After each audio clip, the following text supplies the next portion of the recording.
सजल बा मंडप सुरांगन में आजा, धीरे से चौका पर आके समा जा।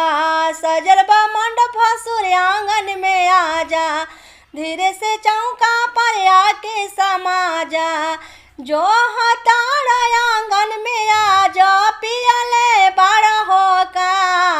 जो हतारा आंगन में आजा, पियले बड़ा होका। भसुर जी खा के जरदा पनवाई जतिया ले बहो का। भसुर जी खा के जरदा पनवाई जतिया ले बहो का।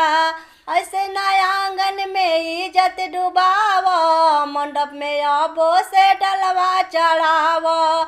ऐसे नया आंगन में इज्जत डुबावो, मंडप में अबो से डलवा चढ़ावो। तनी टीका चढ़ावो ना, ये भसुर शोभा बढ़ावो ना।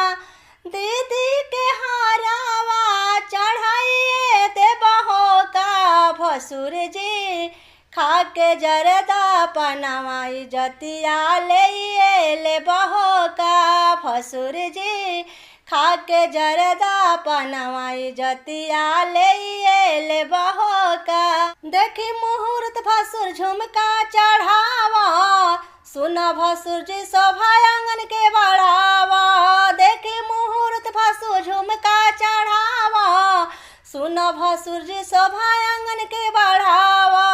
हो ढेर गर्मी तुझारना, भसुर तू भावा मारना। हो ढेर गर्मी तुझारना, भसुर तू भावा मारना।